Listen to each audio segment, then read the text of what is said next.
Thank you, Urvi, for the succinct introduction. I have been involved in the area of climate change in particular since 2009. Prior to that, I have worked on climate change, but not on a full-time basis. In July 2009 till today, I've been working in this area, more or less devoting my entire might and energy in this field. Today, we are at the crossroads, and there is no doubt in my mind that there is an urgent need for climate action, and adaptation and mitigation are the two paths that need to be followed on a war footing to avoid the adverse impacts of climate change. What is adaptation and mitigation? Adaptation and mitigation are complementary strategies that are both required to address climate change. In the past, adaptation was a bit of a taboo in environmental circles. The rationale being that talk of other policies would lessen the focus on mitigation. Now, of course, there is general recognition that we need both. We cannot do one without the other, and many times the path taken by adaptation and mitigation overlap. So we need to be very much concerned. Before I proceed further, I would like to highlight some of the present climate action that is taking place all around us. First of all, the hottest weeks ever recorded by mankind, to widespread restrictions on water use due to unprecedented droughts. We no longer have to imagine the threat to our lives and livelihoods posed by climate change. Increasingly, all one needs to do is to step outside their home and see for themselves what havoc climate change is causing all around us. July was the hottest month ever recorded in the history of the planet. See, one thing is very important here that I would like to point out. These risks of adaptation and mitigation of climate change affect the economy adversely, and very, very adversely at that. Let me give you an example. If we are able to control the global warming to 1.5 degrees centigrade, the cost for companies to adapt to an overheated planet would be close to $1 trillion.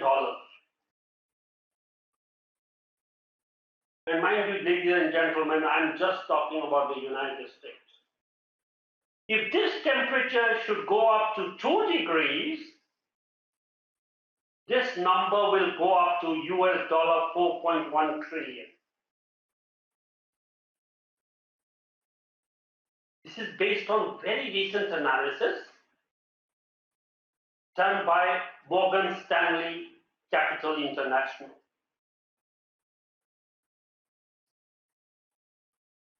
The question is that is only the government responsible for taking up measures for adaptation and mitigation?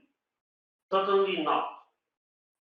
The private sector entrepreneurs, the private sector companies need to translate net zero pledges into action? Not in the future. No, not at all. But now. And with the speed and ambition needed to avert the costliest warming. Ladies and gentlemen, let me point out, most scientists believe that if global warming is likely to continue the way it is today, without adequate measures for adaptation and mitigation, we are going to see 3 degrees plus global warming with catastrophic effects on the planet and the global economy, with costs escalating to 10 to 20 trillion dollars. We don't want such a situation to come about.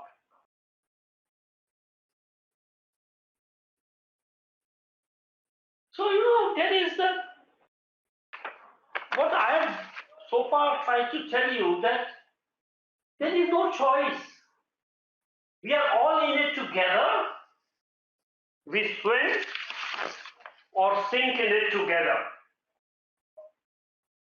Let's just imagine something.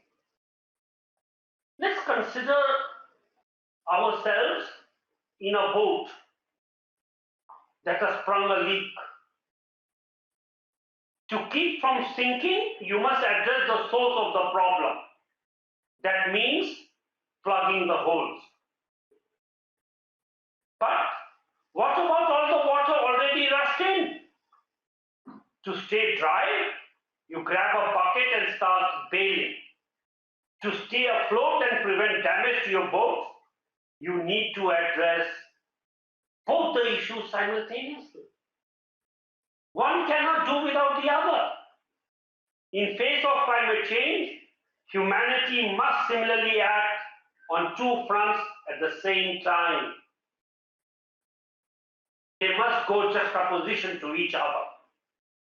Mitigation efforts require measures to address the underlying problems by slowing or stopping the rise in fossil fuel emissions, which could irreversibly and catastrophically raise the Earth's temperature. I have often been asked the question, why are we so much concerned about CO2 levels going up?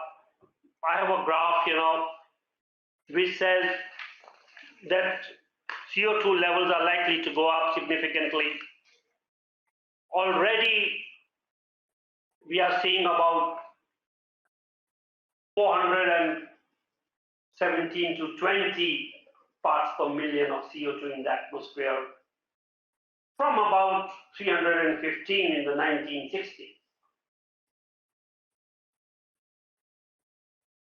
The increase is quite significant, but if you look at absolute numbers, 310 to 420, about 100 ppm, 100 ppm in the big atmosphere that exists around us, how does it matter?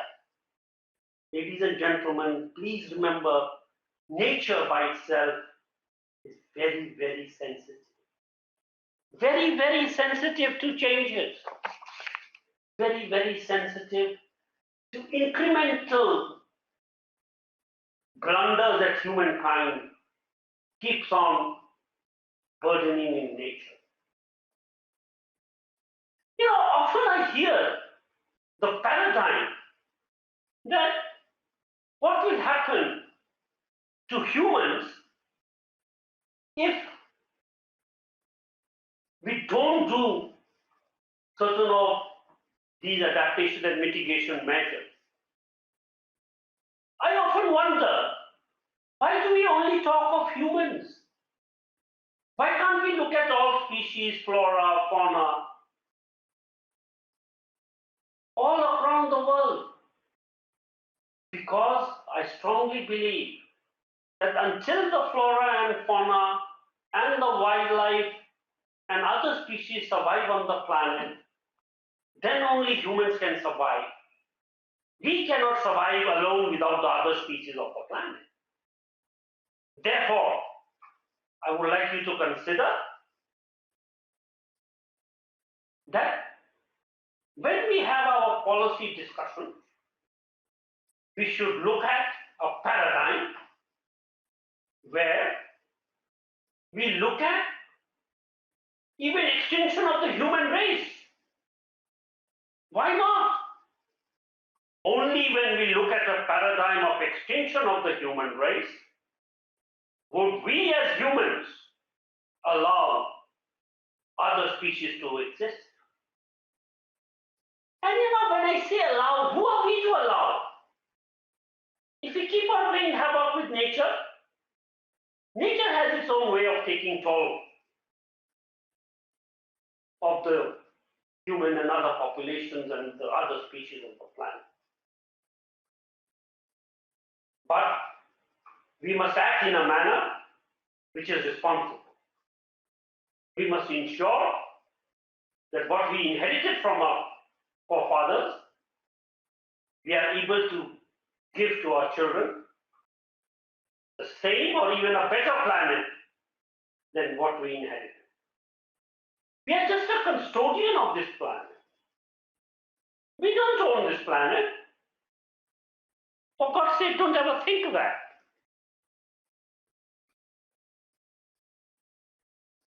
I'm coming into very basics here. Often I wonder, in various discourses that I have, do people really understand what is the difference between weather and climate? I often find people get confused between the term weather and climate. So for the sake of understanding and brevity, I would like to define these two terms so that we all are on the same page.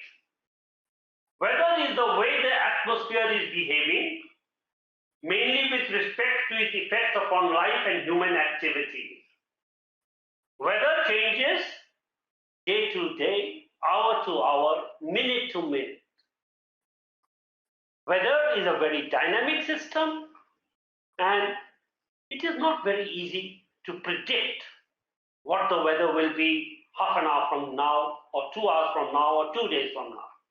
While on the other hand, climate is defined as the average weather or the statistical description in terms of the mean and variability of relevant quantities over a period of time, ranging from months to thousands or millions of years. The typical period as defined by the WMO is 30 years. Temperature, precipitation, and wind speeds, directions are normally recorded for both the weather and climate. And more so for the weather, I would like to point out. This is another very, very important term which I hear in many discourses that I have attended or I've heard online. What is the difference between climate variability and climate change?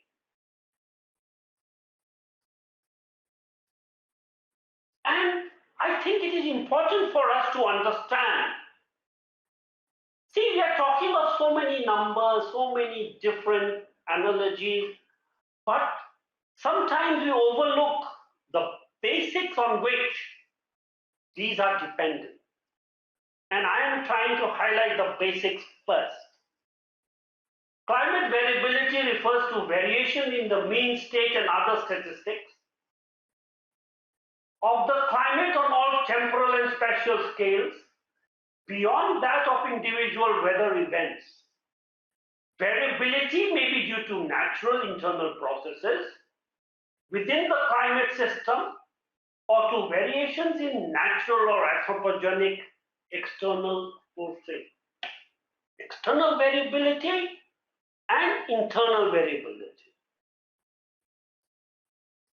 Basically, what I'm trying to say is climate variability will happen, has been happening, and will continue to happen for as long as the planet survives. Climate change is different from climate variability. Climate change is a statistical significant variation in either the mean state of the climate or in its variability, persisting for an extended period.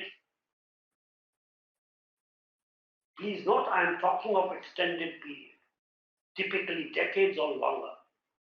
Climate change may be due to natural internal processes or external forcings or to persistent anthropogenic changes. I would like to highlight this. Why the CO2 levels are going up from 1960, 320 to 420 today is due to persistent anthropogenic changes caused by humans making changes in the composition of the atmosphere or in the land use pattern of the land that exists on Earth.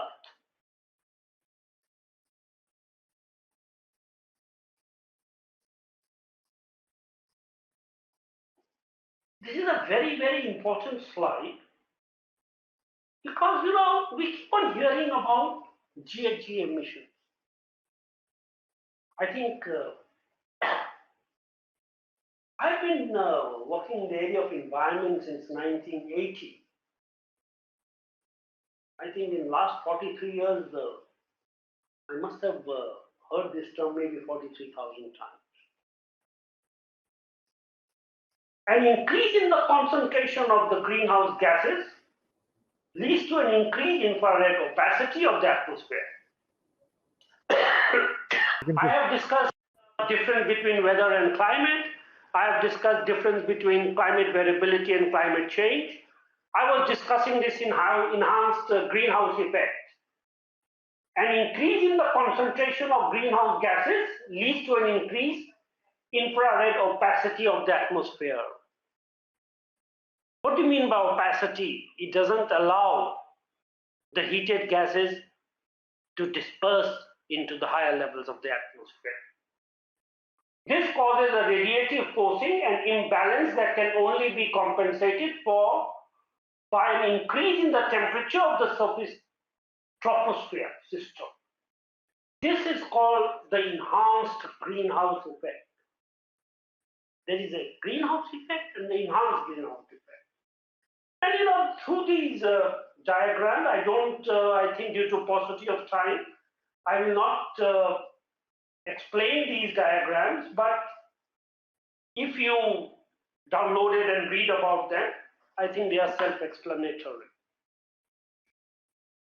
What are the impacts of climate change taking place today? Over 220 million people worldwide, as we speak, are facing severe water shortages. This is a very, very serious concern.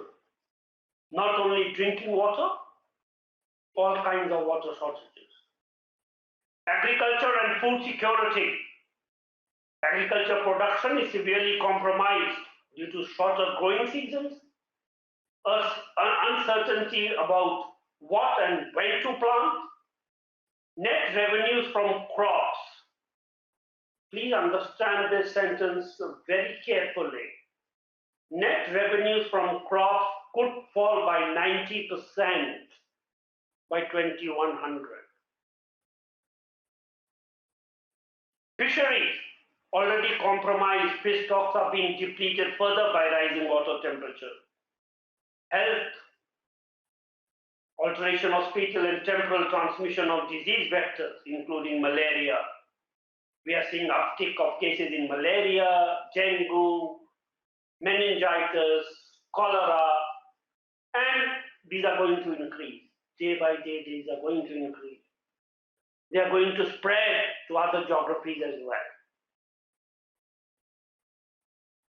We have already heard of cases of malaria in Europe and America.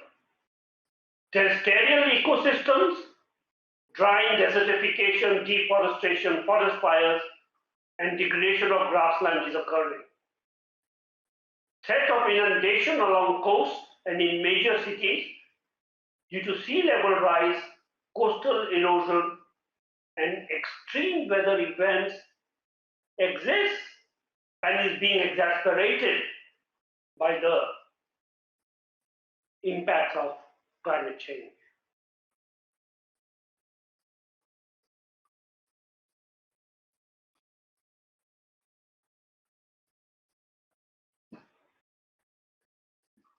One thing I think is extremely important, which most of the discourses I hear do not talk about, is the impact of climate change on waste.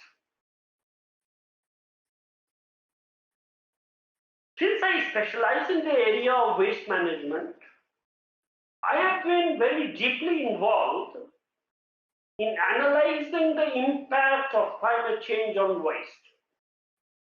10 years ago, cities were collectively managing around 0.7 billion tons of waste each year. And this figure is projected to grow to about 2.2 billion by 2025. As the urban population and the per capita waste generation increases. Now, often we don't know what is 2.2 billion tons. This is a very important analogy that I have here. It is enough to fill almost 4 million Olympic-sized swimming pools. And managing this waste will cost 375 billion per year. Maybe now the costs have gone up to maybe 500 billion per year. And this estimated global landfilling will generate about 1.4 billion tons of CO2. So waste is a big generator of GHG emissions, and therefore, and even otherwise, is affecting the climate and is causing severe climate disruptions, leading to climate change.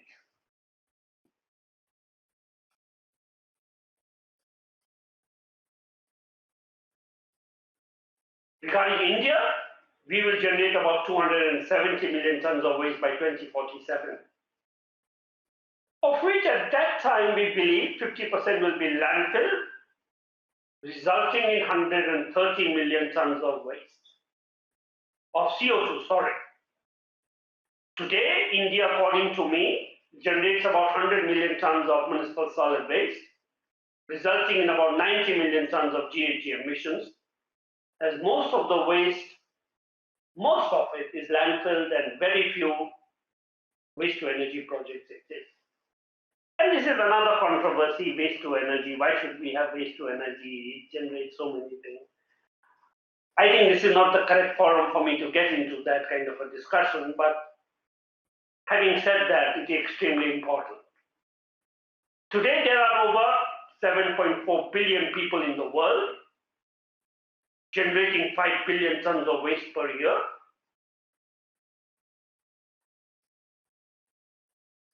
And in a couple of years only, this number will increase to 10 billion tons of waste.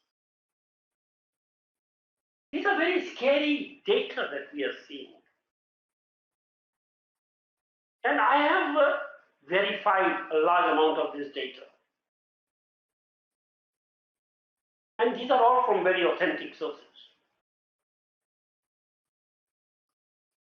Well, today, when I talk about today, I don't mean today. This is the data of about 2020 or 2019 or 2018.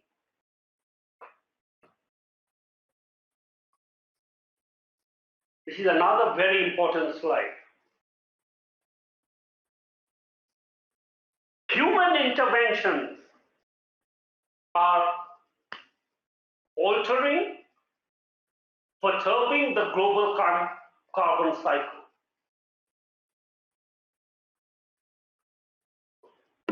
I have the numbers on this slide. From 2006 to 2015, these numbers have increased substantially since then. These are just indicative for you to understand that how the carbon cycle is changing and how rapidly it will change in the future.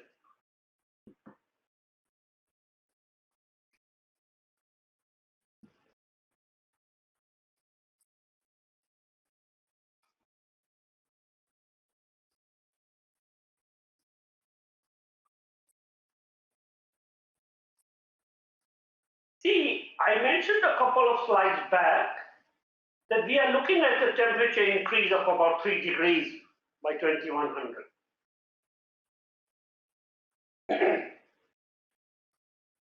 Paris Agreement, if we look at avoiding the worst effects of climate change, we may go to 4 to 5 degrees. And to adapt to such huge temperature increases would require, according to many estimates, more capital than the entire GDP of the world, which is close to $50 trillion. These are various scenarios: RCP 8.5, RCP 6, RCP 4.5, and the data is been plotted and shown there.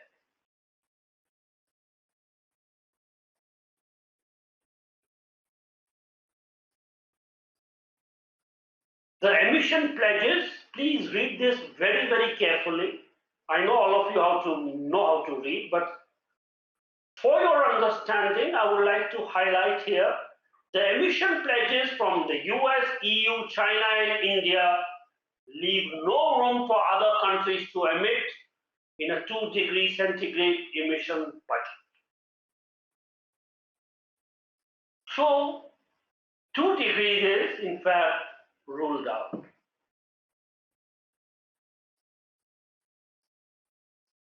These are the top emitters. India slowly and slowly increasing. China, USA is of course generates the most CO2 per capita year after year. In fact, if everybody had to live a life like an American, one Earth wouldn't be enough. We'll need several Earths, maybe 5, 6 Earths.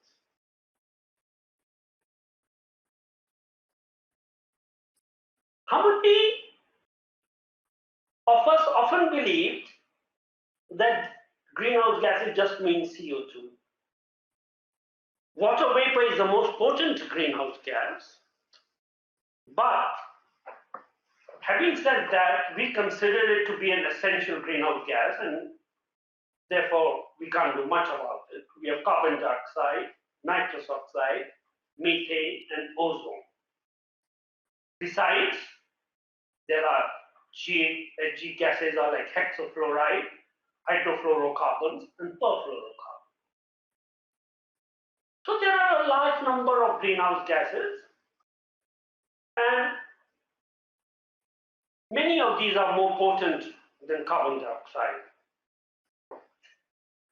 The focus is on carbon dioxide because it is the one that is generated the most amongst these.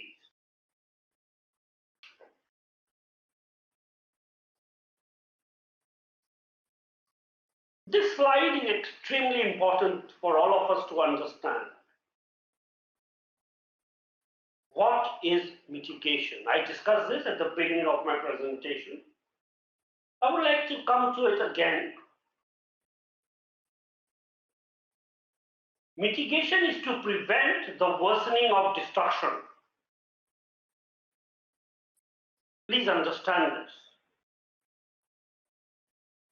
Mitigation is to prevent the worsening of destruction, to decrease force or intensity, to lower risk. What are the types of mitigation are we looking at? Earthquake mitigation.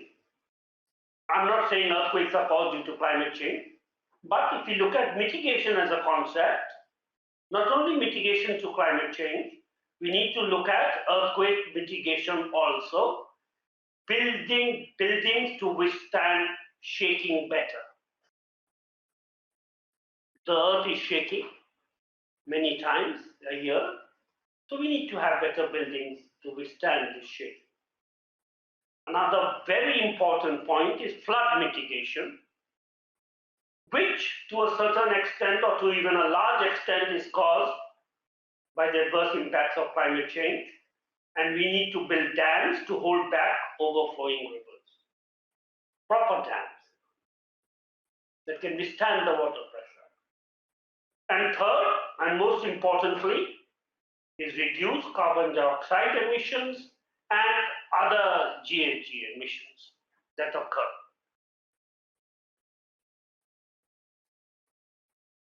Before I come to this slide, I would like to mention here that corporations, governments have to do their bit. In my view, each and every one of us has to play a role in mitigating and adapting to the adverse impacts of climate change. Therefore, in 2010, I co-authored this book, a little booklet I would say, it's called the Toolkit, Low Carbon Lifestyles, when I was working with UNDP. Many organizations were involved in developing this toolkit. The basic purpose of this toolkit is to evolve a change in the mindset of people that they have to play a role to reduce the effect of climate change on their lives. Role of each and every individual is key if we are going to survive the onslaught of climate change that is already being faced by most of the countries of the world, if not all. This particular document includes 30 simple to-do messages based on life cycle analysis that could be adopted to achieve emission reduction and energy conservation.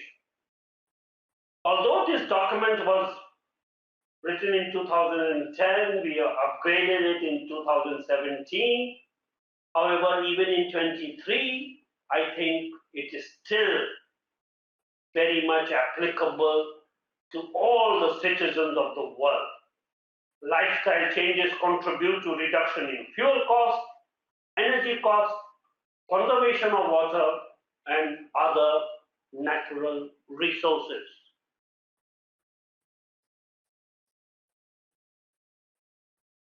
I talk of energy efficient appliances. I think the organizers would be sharing this presentation, so I will not get into the numbers, but when we talk of 5-star rated energy efficient products, these are really saving a lot of energy and making your life less expensive as energy costs are increasing and are slated to increase further as time progresses. This is for fans, refrigerators, air conditioners, replace desktop with laptops. You have about 280 kgs of CO2 that you'll save from one laptop every year. Install solar water heaters and switch off appliances at the plug point. I've often said that, and we don't do it very often as we should, it has a big impact on energy savings. In fact, I personally have installed a solar PV solar system in my own house and find tremendous benefits to the environment and to my own electricity bills.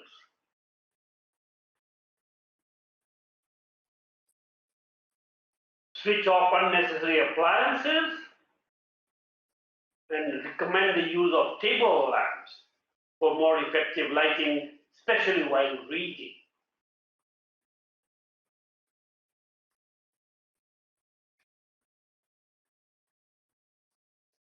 This is very important.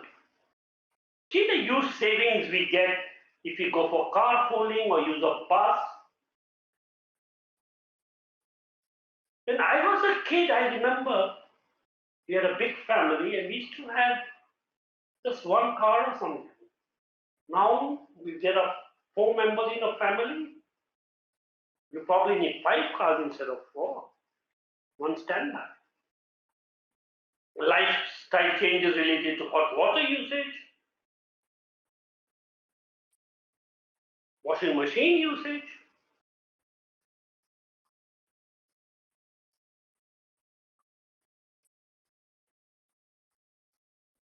using proper systems for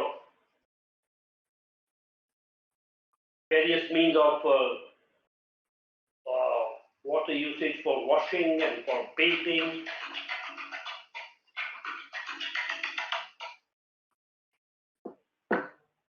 Rainwater harvesting is very important, particularly today when the monsoons have become very, very erratic and throw their tantrums all the time. We need to do proper rainwater harvesting as and when we can. It is difficult. Rainwater harvesting these days is difficult because what is happening today? The number of rainy days are going down and the rain per rainy day is going up.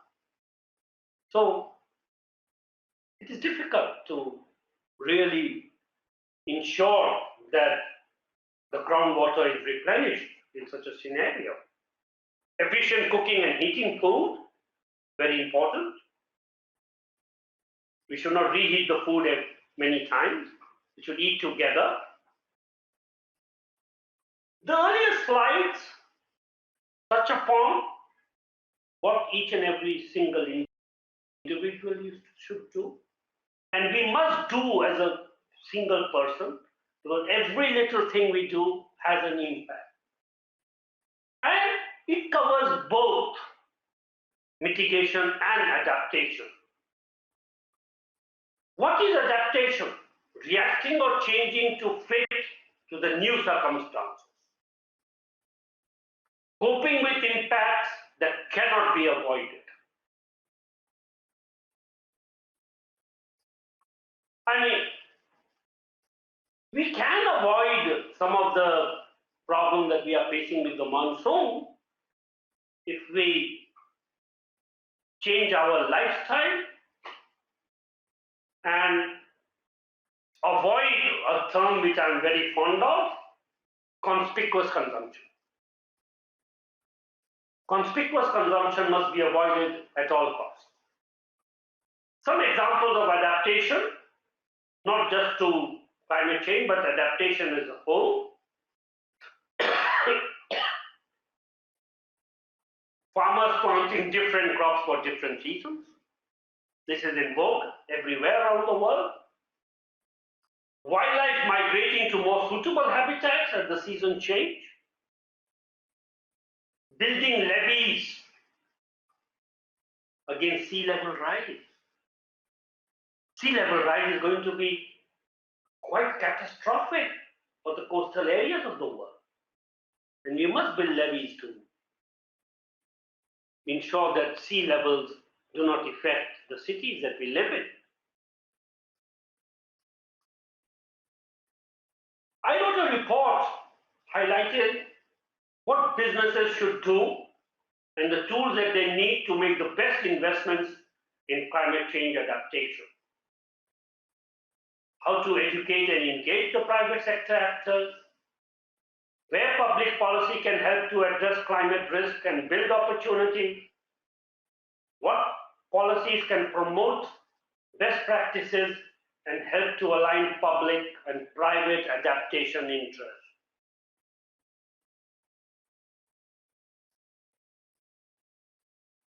The private sector needs to pull their socks up with immediate effect. They don't have a choice. Business priorities. What climate adaptation means for your company.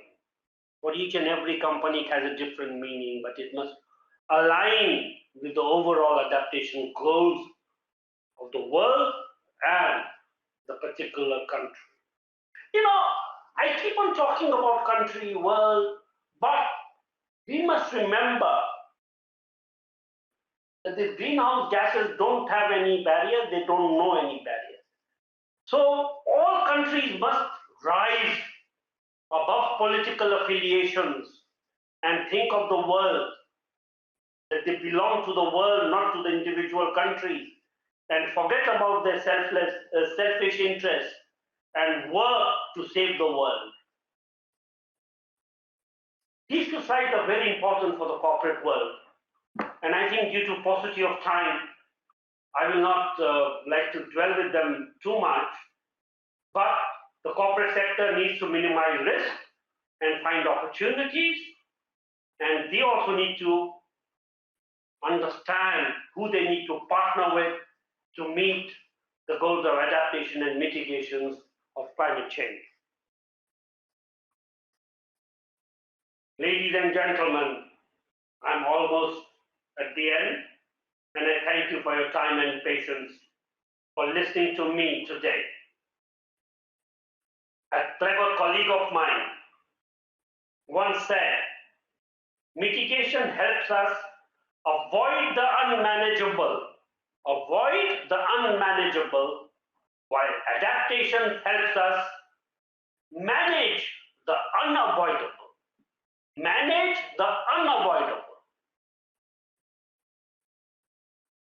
Friends, we have heard a lot. But to put things in perspective, the next slide is the last slide I have.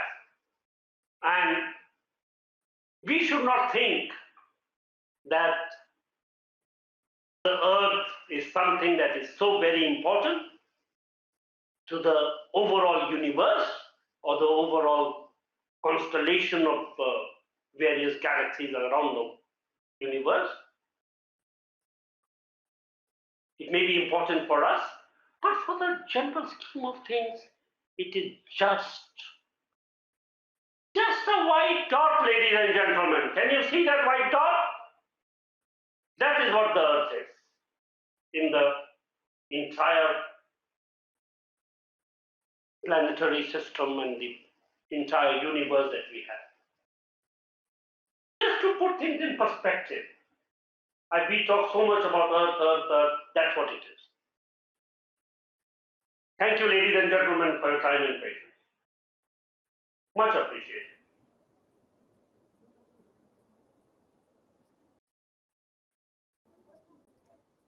It was a really enlightening session, sir. I extend my heartfelt thanks to Dr. Jalan for your valuable insights, enriching our understanding and inspiring of us for our future endeavors. Your contribution has made this session truly, truly impactful. Thank you once again, sir.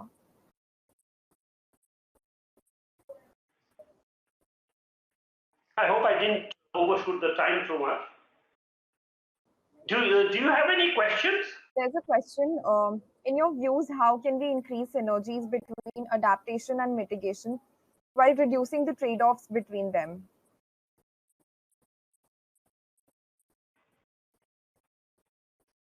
See, adaptation and mitigation are like two sides of the same coin. They have to go hand in hand.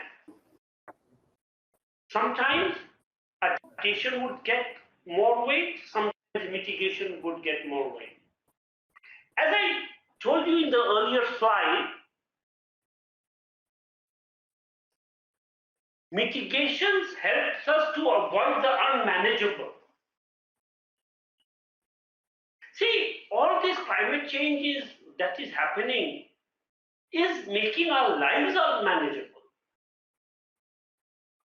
And what I personally feel, and I don't know whether you saw through my pain or not, is that we are doing woefully nothing about it. We have to work on the ground to handle both these aspects of mitigation and adaptation. And we must understand what is mitigation, what is adaptation, because there's a lot of confusion amongst many of the practitioners. Even, I used to get confused till a couple of years ago.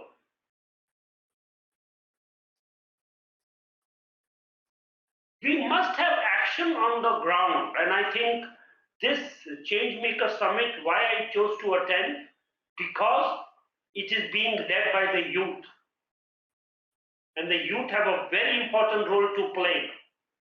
And I think they are the greatest stakeholders of this particular, catastrophe that is going to affect the planet. So, do you feel that waste to energy system employed by Sweden is an effective way to combat climate crisis, as the process requires incineration of waste, which emits GHGs?